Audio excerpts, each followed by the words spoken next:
Hey there, so today we have another review, and this is a beer from Urban Artifact. I definitely like supporting them. They are, from what I understand, the largest kettle sour only brewery in the country, and they are producing Bushel. So this is Spice Apple Gose. Sounds really fun, seasonal, really nice. Not that fresh actually. I got about 6 months, less than more than 6 months. Wow. I wish I got this fresher, but hey, sour, you should be okay. 4.2, really light beer, 3.3 pH, so it should be pretty tart. They use Rocco. There you go. Use push on that a little closer. 29 bushels of apples, 11 pounds of sea salt, 1 pound of coriander, baking spices per 30 barrel batch. Yeah,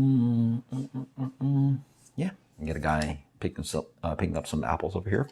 So let's get into real fruit sour beer. Yeah, they use real fruit.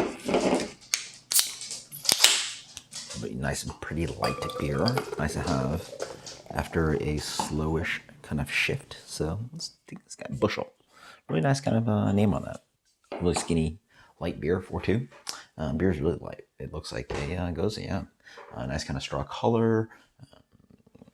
Light haze on that guy. A little bit of chill haze, but light haze on that guy. Eggshell white head. Mostly that kind of like Gose kind of thing, Berliner kind of thing, like kind of like a doughy, crackery malt character, a little bit of sourness coming in as well. Baking spices creep in. You get that kind of like cinnamon, nutmeg kind of thing. They don't say what they use on spices, but yeah, cinnamon, nutmeg I generally get. It's that kind of standard kind of Christmas theme, but also that pumpkin pie thing without maybe allspice. I don't know what actually specifically they're using, but yeah, really nice kind of tart apple kind of character is in there as well. It smells quite nice and a little bit of salinity too. Cheers. That's nice. So this plays really nice in the realm of like apple cider kind of thing, but not really in the sense that it is your really dry apple ciders. I think a lot of people associate apple cider with like something really sweet. This is a really nice kind of dry, pretty Gose. Yeah. So the fruit is really nice and nuanced up here. Yeah, it's just like fresh kind of like Granny Smith kind of apple character with your light kind of Gose malt thing. And then you get a nice kind of light kind of cleaning up salinity on the back end. The tartness is quite aggressive. Yeah, 3.3, it's really nice and tart.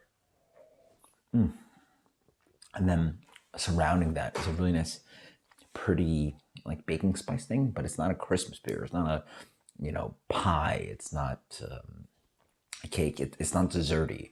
It just plays in that realm of like a, what kind of sort of tastes like this? It's maybe cocktailish, but cocktails are generally like boozier, sweeter, blah, blah. So it's a really nice kind of pretty Gose, and apple plays well with that because a lot of times you could use something like lemon peel, lime with something like Westbrook, the key lime that they use. But wow, that's great. Super refreshing. 4.2, it's like so tiny of a beer, but with so good amount of a good amount of impact of flavor without being toppling over how small this beer is.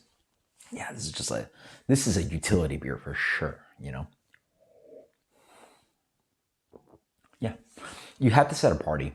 I mean, I talk about utility. So what's the utility? You have this at a party. You think about all those pretty apple tones and the baking spices, but it's a beer at 4.2 that you can drink literally like Bud Light. Literally, it is the ABV of Bud Light. So, yeah, you crush a few of these as an aperitif and you walk around and you just don't feel anything because, not literally, but you can feel a lot less compared to your standard drinking of beers at 5-6%, and then a lot of people obviously drinking beers at 7-8%, and if you do wine and liquor in there, then you're going to be feeling it. But this is just a pretty tasty beer that sort of hits the season with a little bit of spicing, and the apple hits, and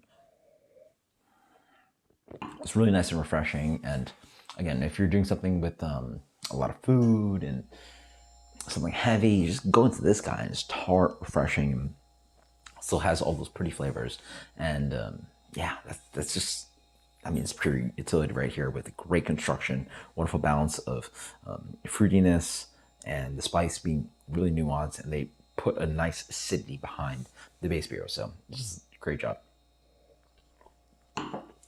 These beers are cheap as well, which is quite nice because some of these fruited Berliner Weisses, smoothie one, the pastries ones, they're forget about it. They're $6, $7, $8 a can. This is 6-pack standard guy. I think this guy probably rocks in at like probably $11, $12 a 6-pack or something like that. So, or maybe 4-pack. I'm not quite sure, but actually probably around there because I don't think I paid that much. Probably paid, yeah, probably 2 something for a single can, which means it's probably a $12 6-pack. So, clean, easy. That's tasty. This beer is solid, very, very solid. I'm gonna give a solid 94 on this guy. That is Bushel from Urban Artifact. Again, I don't know if I noticed that some of the reviews on this this brewery doesn't get enough, but I'm gonna tell it to you right here. Watch reviews of Urban Artifact because they're just crushing it. This is just great sour brewing, at least kettle sour brewing. So I know there are a lot of impression ones, stuff that has higher ratings, higher on top ratings, a lot more hype, but this is just tasty, and that's what we're looking for. I recommend tasty beers, and especially ones that are accessible. You can find this is cheap, accessible, tasty, and you don't have to like think too much about it, and it's easy. So 94 recommended as Urban Artifact Bushel.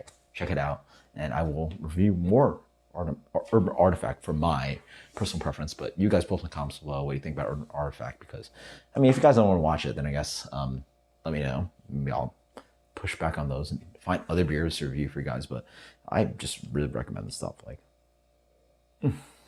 I don't get Westbrook, so for Gose, this is absolutely fantastic. So until next time, guys.